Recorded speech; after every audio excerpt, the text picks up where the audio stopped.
Jake Martinez stared out the window of the transport ship as it approached Centauri Prime. The planet looked like a giant blue and silver marble floating in space. He had dreamed of this moment for 3 years, ever since he first heard about the Galactic Academy. Now he was actually here, about to become the first human to study at the most famous school in 12-star systems. The Academy buildings rose from the planet's surface like massive crystals. They sparkled in the light of the twin suns, creating rainbow patterns that danced across their surfaces. Jake pressed his face against the window, trying to see everything at once. This was really happening. He was going to study alongside aliens from dozens of different worlds. The landing bay was enormous. Ships from all over the galaxy sat in neat rows, each one different from the last. Some looked like metal birds, others like floating boxes, and a few seemed to be made of living coral. Jake grabbed his single bag and followed the other passengers off the transport. His heart pounded with excitement and nervousness. The first alien he saw was working at the information desk. She had 4 arms, silver skin, and 3 eyes arranged, and a triangle on her face. When she spoke, her voice sounded like music.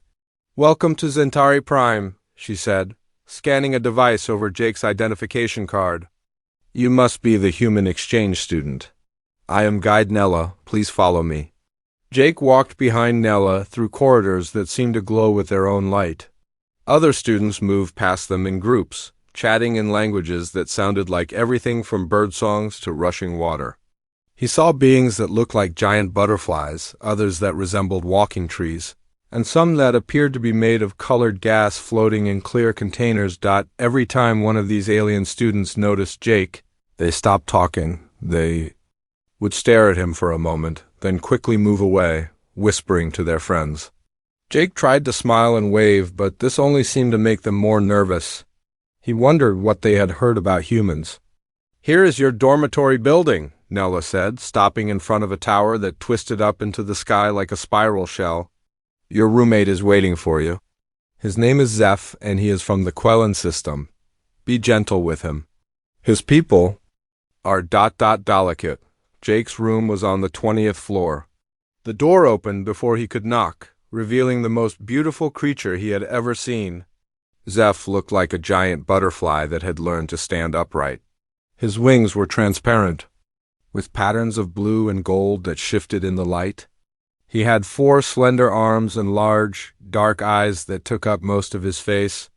"You must be Jake," Zeph said in a voice that was barely above a whisper. "I have heard much about your species.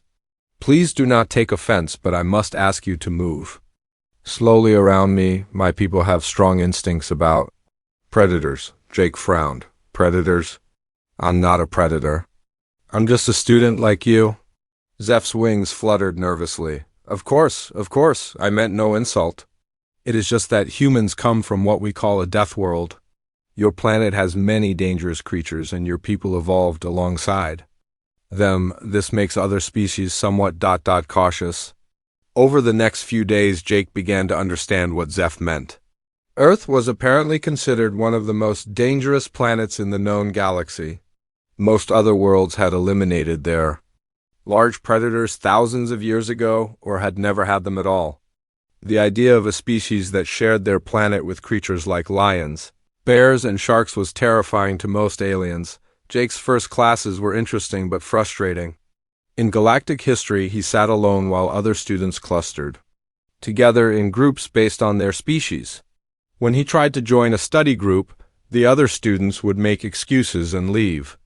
In basic xenobiology, the professor asked him to sit in the back row for the comfort of the other students. The worst part was how they talked about him when they thought he couldn't hear. He caught fragments of conversations in the corridors. Deathworlder, unpredictable, dangerous instincts. Some students crossed to the other side of the hallway when they saw him coming. "It will get better," Zeph assured him one evening as they ate dinner in their room. Zeph's food looked like colorful flower petals, while Jake had managed to find something that resembled a sandwich. "My people were afraid of the Vortex when they first joined the academy. Now we are good friends." "The Vortex?" Jake asked. "The reptile people. They have sharp teeth and claws, though they only eat plants. but their appearance frightened us at first. You humans are different, though. You do not just look dangerous. You actually are dangerous according to the galactic databases. Jake almost choked on his sandwich. Dangerous? How am I dangerous? I've never hurt anyone in my life. Zeph's wings twitched, which Jake had learned meant he was thinking carefully. It is not about what you have done. It is about what you could do. Your species has reflexes that evolved to fight creatures that could kill you. You have something called adrenaline that makes you stronger and faster when threatened. Your eyes can track multiple moving objects at once, and your brain can calculate trajectories without thinking about it. These are all predator traits. But I don't want to hurt anyone, Jake protested. I know, Zeph said gently, but instincts are hard to ignore. When my ancestors saw something with predator traits, they flew away immediately. Those who did not fly fast enough did not survive to have children. So now, even though I know you are kind, part of my mind is always ready to escape. The next morning, Jake met his most important professor, Dr. Veltar taught Advanced Predator Studies, the class Jake had come to Zentari Prime to take. The professor was a Zentarian like Guide Nella, but much taller and older. His 3 eyes seemed to see everything at once, and his voice carried the authority of someone who had studied dangerous creatures for centuries. Welcome, students, to the most challenging course in our curriculum, Dr. Veltar announced to the class of 30 beings from 15 different species. You are here to learn about the apex predators of our galaxy. These creatures represent the ultimate evolution of hunting and killing. They are beautiful, terrible, and absolutely deadly. Jake looked around the classroom. Every other student was taking careful notes and nodding seriously. He noticed that he was the only one who seemed excited rather than nervous about studying. Predators. Our first lesson, Dr. Veltar continued, is about safety. These creatures must be observed from a distance using advanced technology and multiple layers of protection. Direct contact with an apex predator means death. There are no exceptions to this rule. A student raised her hand. She was from a species Jake didn't recognize, with gray skin and enormous ears. Professor, what about the human? Doesn't his species interact with predators on their homeworld? Dr. Veltar's 3 eyes focused on Jake. An excellent question. Humans are indeed unique in this regard. They are the only known intelligent species to share their planet with active apex predators. However, Mr. Martinez, I trust you understand that the creatures we study here are far more dangerous than anything on Earth. Jake nodded, but privately he wondered about that. From what he had seen in the preliminary course materials, many of these alien predators seemed to follow the same basic patterns as Earth's hunters. They were bigger and stranger, certainly, but the fundamental rules of predator behavior seemed universal. After class, Jake walked back to his dormitory alone. Other students gave him plenty of space in the corridors, some actually pressing themselves against the walls as he passed. He was beginning to understand that his time at the academy would be lonely, but he was determined to prove that humans could be trusted.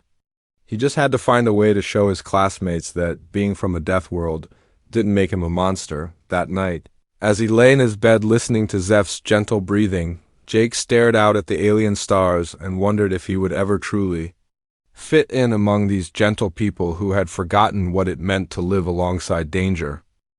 3 weeks into the semester, Dr. Veltar announced the field trip that everyone had been waiting for. The class would visit the Academy's Xenobiology Containment Facility, where live specimens from across the galaxy were kept for research purposes. Jake felt his heart race with excitement, but when he looked around the classroom, he saw only nervous faces and worried whispers. Remember, students, Dr. Veltar said, his 3 eyes scanning the group seriously. This is not a zoo visit. These are the most dangerous creatures known to science. You will follow all safety protocols without question. You will maintain the required distance from all enclosures, and you will stay with the group at all times. Zeph's wings were already trembling slightly.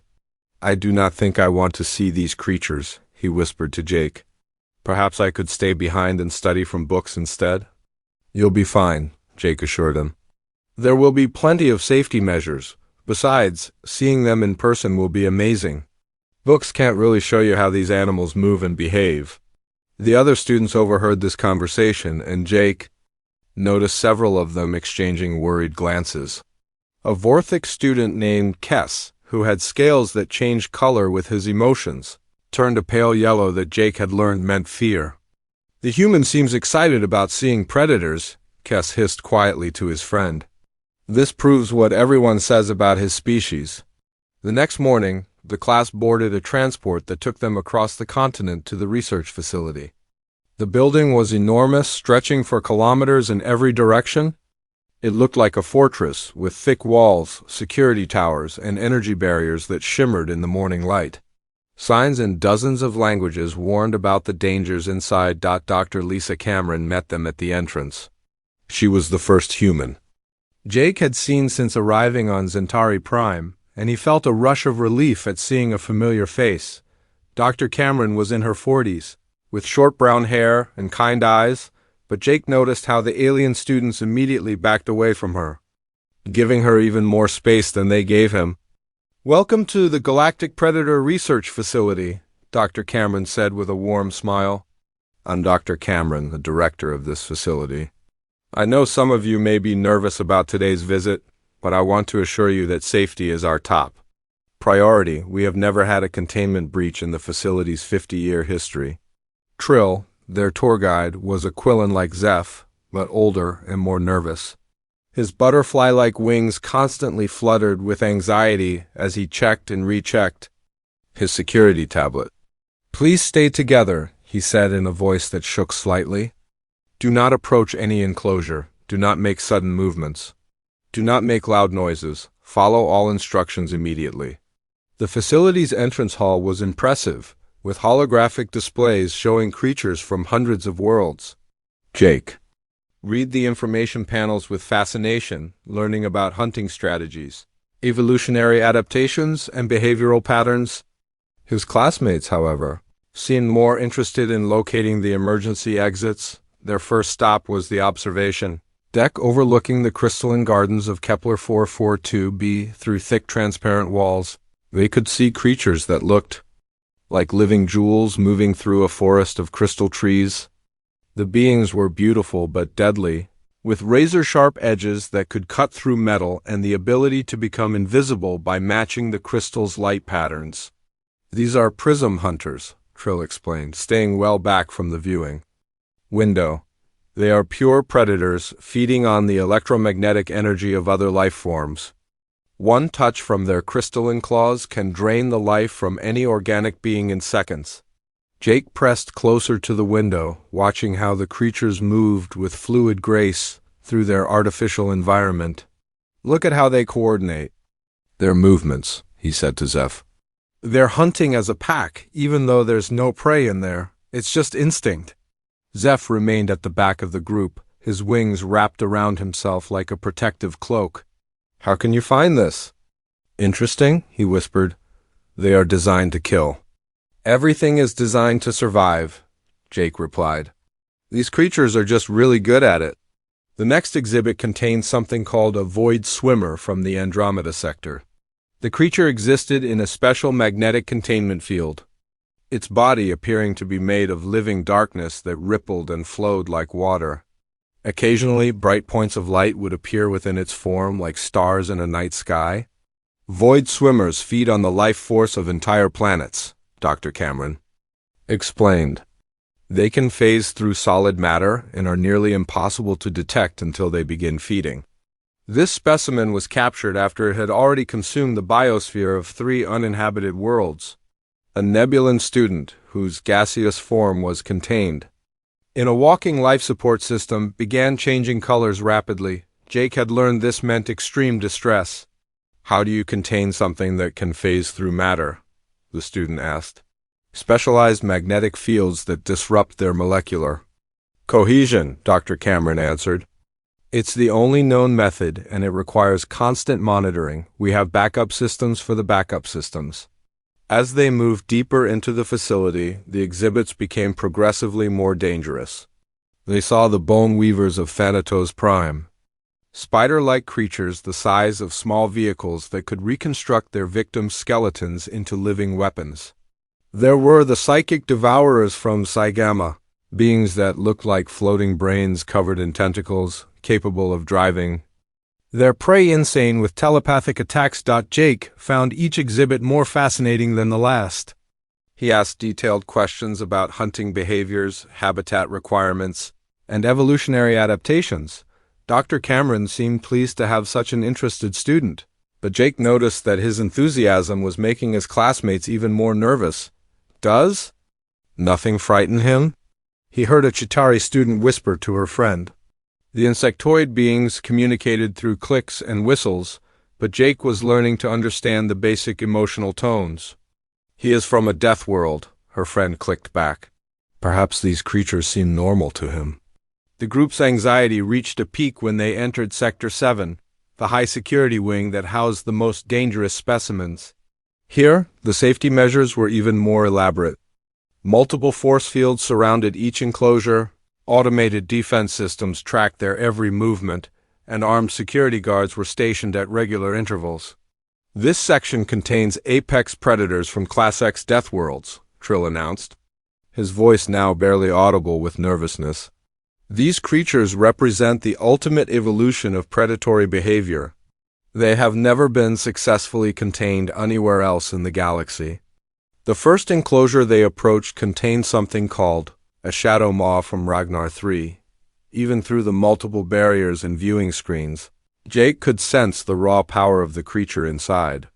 It was massive, easily 3 meters tall, with 6 powerful limbs and fur so black it seemed to absorb light. Multiple eyes glowed with intelligent malice, and rows of crystalline teeth caught the light like daggers. The shadow maw is considered the most dangerous land predator in known space, Dr. Cameron explained. They are perfectly adapted killing machines with enhanced senses, incredible strength, and pack-hunting intelligence. This specimen was captured after it eliminated an entire research station on its homeworld. The creature paced in its enclosure like a caged storm, its movements fluid and hypnotic. Jake watched, mesmerized by the predator's grace and power.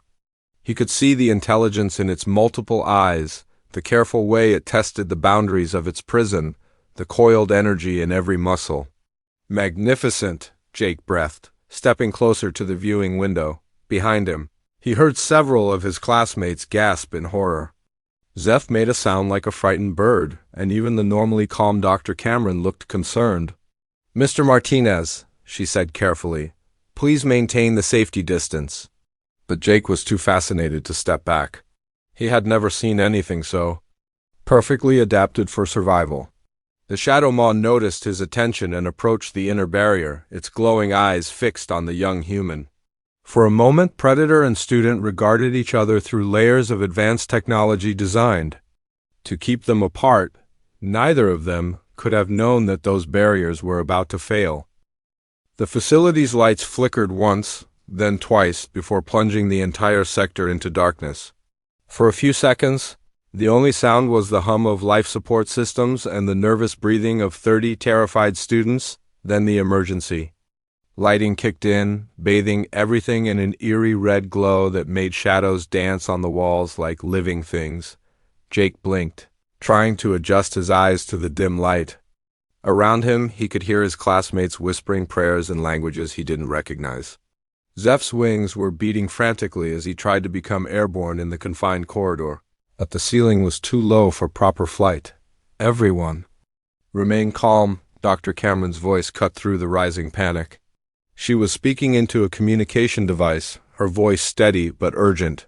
"Control room, this is Dr. Cameron. We have a power failure in Sector 7. Please confirm all containment. Systems are operating on backup power." The response came through crackling static. "Dr. Cameron, we have multiple system failures across the facility. Primary power is down and several backup generators are not responding. We're working to restore full power, but some containment. Fields may be compromised." Those words hit the group like a physical blow. Trill made a sound like a dying bird and actually fainted, his colorful wings spreading across the floor as he collapsed.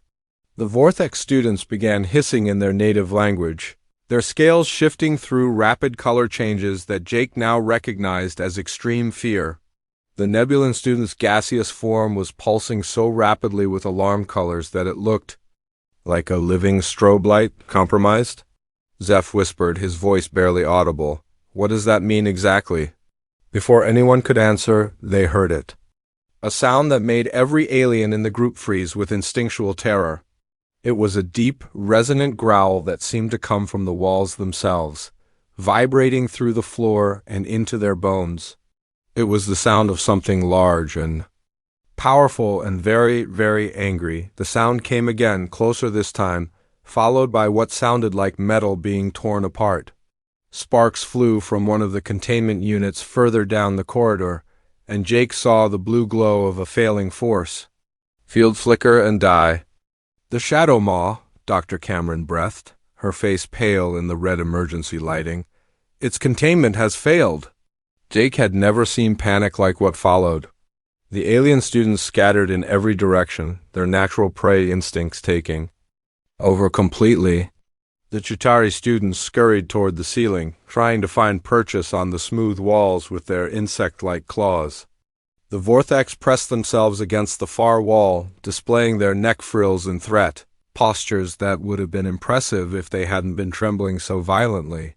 Zeph managed to achieve a few feet of altitude before crashing into a light fixture. He tumbled to the ground with a cry of pain, one wing bent at an unnatural angle. Several other students trampled past him in their rush to escape, too panicked to help their injured classmate. "Stop!" Dr. Cameron shouted, but her voice was lost in the chaos. "Running will only trigger its hunting instincts." Too late. The Shadow Maw had heard the commotion and was already moving toward them. Jake could see it now, emerging from the wreckage of its containment unit like a nightmare made real. In the red emergency lighting, it looked even more terrifying than it had behind the safety barriers. Its 6 powerful limbs moved with liquid grace, and its multiple eyes reflected the red light burning coals. The creature was magnificent and terrible at the same time.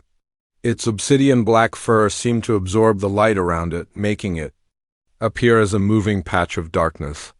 The crystalline teeth in its massive jaws caught the emergency lights and threw them back in sharp, deadly gleams. But it was the intelligence in those eyes that truly frightened the alien students. This was not just a mindless beast. This was a thinking, calculating predator that understood exactly what was happening.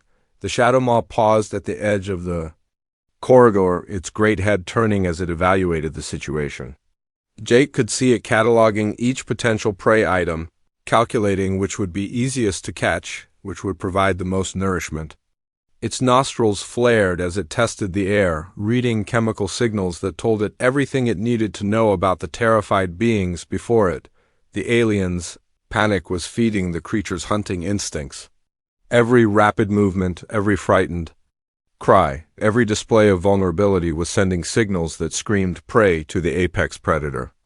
Jake watched in fascination as the Shadow Maw's posture shifted subtly, its muscles coiling like springs as it prepared to strike. Dr. Cameron was still trying to reach security on her communicator, but Jake could tell from her expression that help was not coming quickly. The facility systems were failing faster than they could be repaired, and the security teams were probably dealing with other escaped creatures in different sectors. "Everyone get behind me," Dr. Cameron ordered, stepping forward to place herself between the students and the predator. She pulled out what looked like a small energy weapon, though Jake doubted it would do much good against something the size of the Shadow Maw. Move slowly toward the exit. No sudden movements.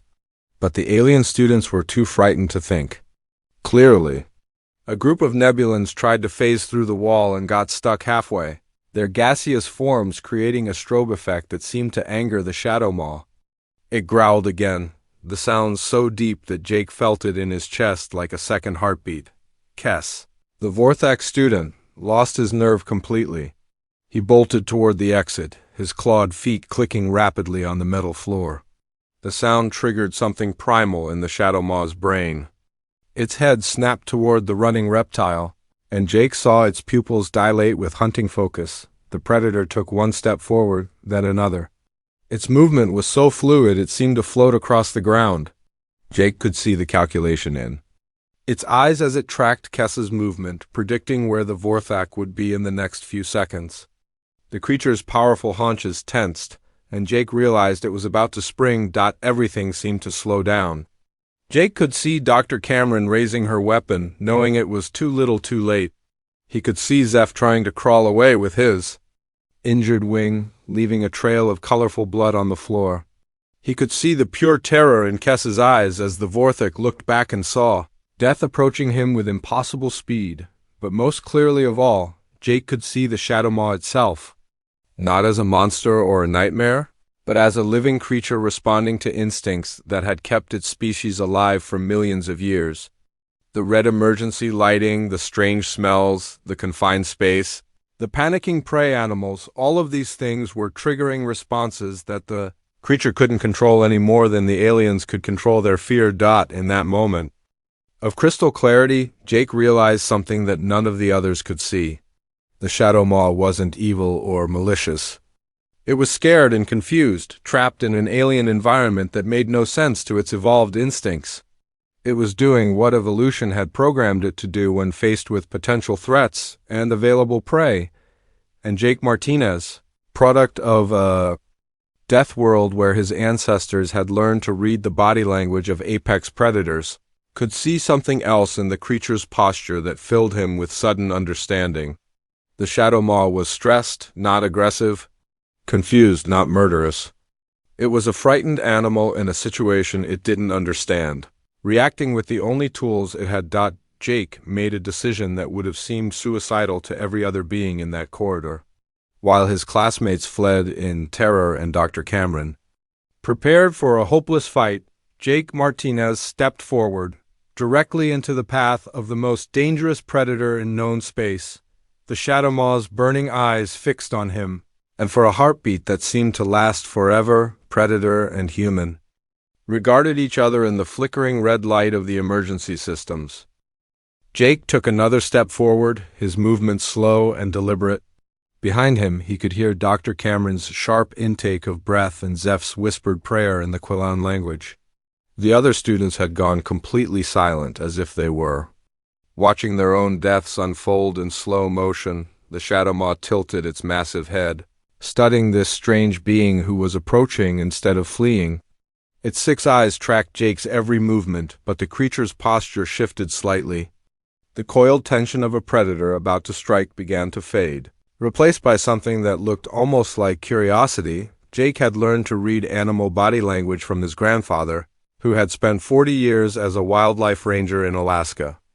Old Pete Martinez had taught his grandson that every animal, no matter how dangerous, communicated through movement and posture.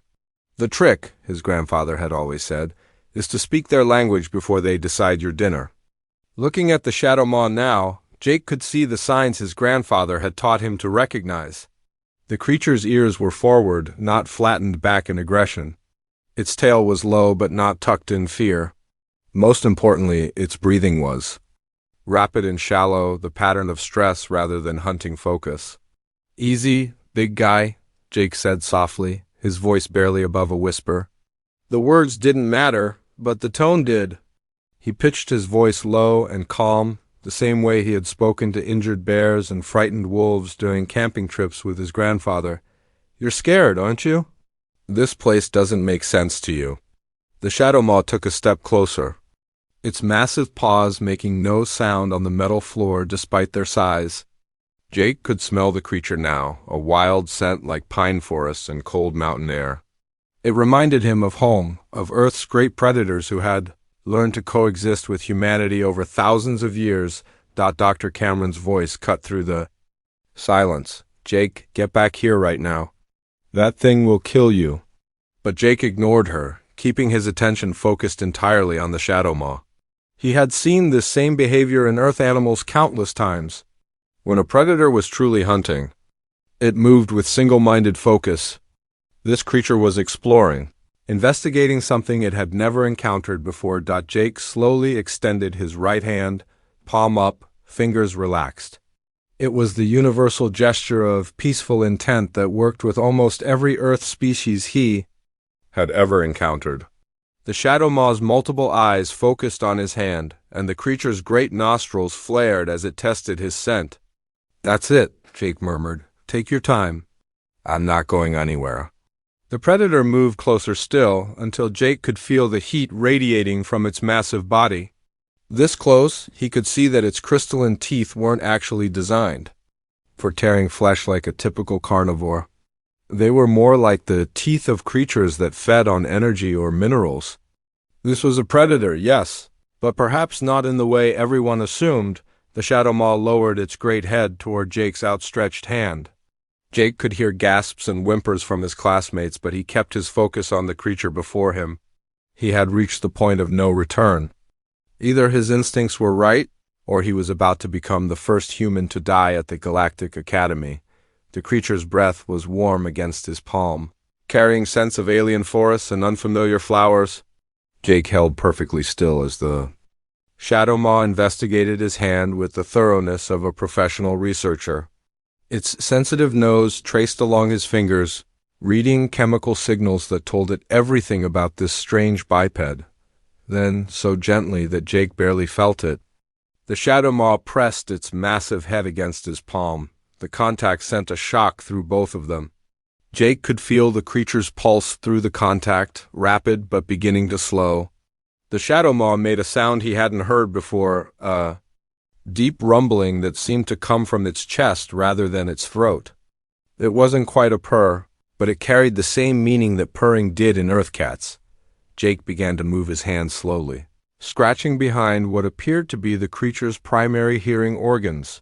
The response was immediate and dramatic. The Shadow Maw's rumbling grew louder, and its massive body actually leaned into the contact, nearly knocking Jake over with its weight. "Incredible," he heard Dr. Cameron whisper. "It's actually responding to physical affection." Jake continued the gentle scratching, moving to find the spots that made the creature respond most positively. Just like Earth animals, the Shadow Maw had sensitive areas that it couldn't reach itself. Behind its ears, along its neck, at the base of what might have been a mane of darker fur, the transformation in the creature was remarkable. The tense, dangerous predator had become something that reminded Jake of nothing so much as an enormous alien dog. Its eyes had half closed in contentment, and its breathing had slowed to a peaceful rhythm. "How are you doing that?" Zeph called out, his voice filled with wonder despite his fear. The Quillen was still on the ground with his injured wing, but he had stopped trying to crawl away. "It's just stressed," Jake explained, never taking his attention off the Shadow Maw. "Look at its environment. This creature evolved in forests and mountains, but it's been kept in a metal box with artificial light. It probably hasn't had meaningful social contact with another living being in months." As if to prove his point, the Shadow Maw nuzzled against Jake's shoulder, seeking more contact. Jake obliged, using both hands now to scratch and pet the massive creature.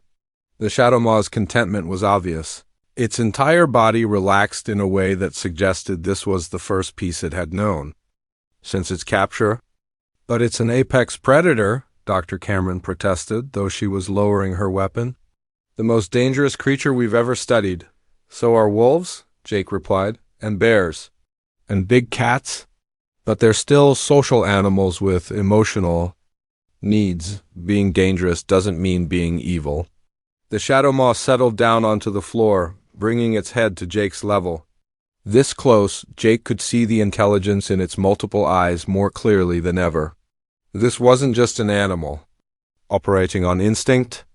This was a thinking being that had been trying to communicate its distress in the only way it knew how. Jake examined the creature's face and body more carefully, noting details that the research files had missed. The crystalline teeth showed where patterns that suggested they were used for grooming rather than killing.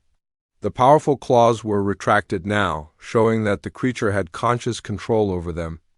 Most telling of all, the Shadow Maw's pupils were round rather than slitted, suggesting it was primarily a daytime hunter that relied more on intelligence than stealth.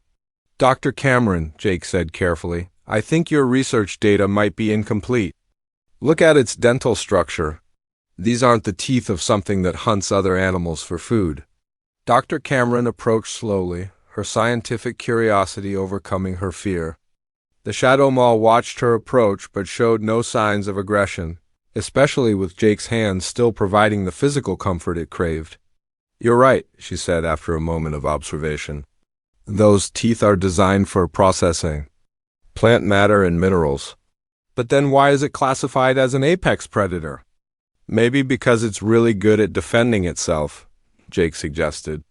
"Just because something can be dangerous doesn't mean it wants to be." The sound of approaching footsteps echoed down the corridor. Security teams were finally arriving, their heavy boots ringing against the metal floor. Jake could hear them calling out warnings and preparing containment equipment. "Dr. Cameron," one of the security officers called out, "we have portable containment units ready. Please move away from the creature so we can neutralize it." But the Shadow Maw seemed to understand that its moment of peace was about to end. It pressed closer to Jake, and he could feel the tension returning to its powerful muscles. The creature's breathing quickened again, and its eyes began to dart toward the approaching sounds. "Wait," Jake called out to the security team. "Give me a few more minutes. I think I can calm it down enough for safe transport." He could only hope that his understanding of the creature was as accurate as his instincts told him it was. The security team stopped at the entrance to the corridor, their weapons raised and ready. Through their helmet radios, Jake could hear urgent discussions about containment protocols and emergency procedures. But none of them seemed willing to approach while the Shadow Maw was still free and apparently bonding with a student. "Just give me a moment," Jake called out, his voice steady despite the magnitude of what he was attempting. The Shadow Maw's breathing had quickened again at the sound of approaching danger, but it remained calm under Jake's gentle touch. Jake began speaking to the creature in the same low, soothing tones his grandfather had taught him. It didn't matter that the Shadow Maw couldn't understand English. The rhythm and cadence of speech were what mattered, the musical quality that seemed to work with intelligent animals across every species Jake had ever encountered. "You're okay, big guy," he murmured, continuing to scratch behind the creatures. "Audio organs. These people don't want to hurt you. They're just scared because they don't understand you yet. But we're going to change that, aren't we?" The Shadow Maw's multiple eyes focused on Jake's face, and he could see something remarkable happening. The wild, stressed look was fading, replaced by what could only be described as trust. The creature was actually listening to him, processing his words even if it couldn't understand their meaning. Dr. Cameron approached carefully, her scientific instruments in hand. "Jake, can you keep it calm while I take some readings? This behavior is completely unprecedented. We need to document everything." "Of course," Jake replied, never breaking eye contact with the Shadow Maw, "but I want to try something first." Jake slowly stood up, his hands still maintaining contact with the creature's massive head. The Shadow Maw watched him carefully but showed no signs of alarm. Then Jake did something that made every alien in the corridor gasp with terror. He stepped around to the creature's side and actually leaned against its powerful flank. The Shadow Maw turned its great head to look at him, then did something that no one had ever seen an apex predator do in captivity. It gently nuzzled Jake's shoulder and settled more comfortably on the floor, clearly inviting him to stay close. "Remarkable," Dr. Cameron breathed, her instruments recording everything. "Its stress hormones have dropped to normal levels. Heart rate is steady. Brain activity shows patterns consistent with contentment and social bonding." Zeph had managed to sit up against the wall, his injured wing carefully tucked against his body. His large eyes were fixed on Jake and the Shadow Maw with an expression of pure amazement. "How is this possible?" he whispered. "The creature was ready to hunt us all just minutes ago." "It was never really hunting," Jake explained, his hand now resting comfortably on the Shadow Maw's neck. "It was defending itself. Look at the situation from its perspective. Trapped in a small space, surrounded by strange smells and sounds, with dozens of creatures that smell like prey animals panicking around it. What would you do?" The security team leader, a tall Zentarian named Commander Thresh, approached cautiously. His three eyes were fixed on the peaceful scene before him with obvious disbelief. "Dr. Cameron, what are your recommendations for containment?" Before Dr. Cameron could answer, Jake spoke up. "What if we didn't contain it?" The silence that followed was so complete that Jake could hear the hum of the emergency lighting. Every eye in the corridor was fixed on him, and he could see expressions ranging from shock to horror. "What do you mean?" Dr. Cameron asked carefully. "I mean, what if we gave it a proper habitat instead of a prison cell? Look at how it's responding to social interaction. This creature is intelligent enough to understand that I'm not a threat. It's been cooperating with me for the past 20 minutes. Maybe the problem isn't that it's dangerous. Maybe the problem is that we've been treating it like a monster." "Commander," Thresh's voice was sharp with concern. "Absolutely not. That creature is classified as a Class X threat. It cannot be allowed to roam freely." "I'm not suggesting we let it roam freely," Jake replied patiently. "I'm suggesting we treat it like the intelligent being it obviously is. Give it space, enrichment, social interaction. Study its behavior instead of just its biology." The Shadow Maw seemed to sense the tension in the conversation. It lifted its great head and looked around at the gathered beings, its multiple eyes taking in every detail. Then it did something that made everyone freeze. It stood up slowly and walked to where Zeph was sitting against the wall. Jake held his breath, ready to intervene if necessary. But the Shadow Maw's intentions became clear as it gently lowered its head toward the injured Quillen. Zeph's wings fluttered with fear, but he was too hurt to move away. The Shadow Maw sniffed delicately at Zeph's injured wing, then did something extraordinary. It began to groom the injured area with the same careful attention a cat might give to a kitten. Its crystalline teeth, so carefully designed for precise work, gently cleaned the wound while its rough tongue helped stimulate healing blood flow. "It's helping him," Dr. Cameron said in amazement. "It recognizes that he's injured and it's trying to help." Zeph's fear was slowly being replaced by wonder. "It doesn't hurt," he whispered. "It's actually helping. I can feel the pain going away." Jake felt a surge of pride in the magnificent creature. "This is what I've been trying to tell you. It's not a mindless killer. It's a thinking, feeling being with its own social instincts." Over the next hour, word of what was happening spread throughout the academy. Students and faculty began arriving to witness the impossible sight of a human student interacting peacefully with the galaxy's most feared predator. The Shadow Maw seemed to enjoy the attention, responding positively to each new person who approached. With calm, respectful behavior, Dr. Veltar arrived with a team of xenobiologists and behavioral specialists. His three eyes were wide with scientific excitement as he observed the interactions. "This changes everything we thought we knew about apex predator behavior," he said. "We must completely revise our classification systems." The Shadow Maw allowed the researchers to take measurements and samples, seeming to understand that their intentions were peaceful. When one young researcher approached too quickly, the creature simply stepped behind Jake, using the human as a buffer rather than responding with aggression. "It's using you as a social mediator," Dr. Cameron observed. "It trusts you to evaluate the intentions of others. This suggests a level of social intelligence we never suspected." As the day progressed, Jake worked with the research team to design a new habitat for the Shadow Maw. Instead of a sterile containment cell, they planned a large, naturalistic environment with trees, rocks, and flowing water. Most importantly, they included provisions for regular social interaction. But what about safety protocols? Commander Thresh insisted. This creature could still be dangerous if threatened. "So could any of us," Jake replied. "The key is not to threaten it. Treat it with respect, and it will respond with respect."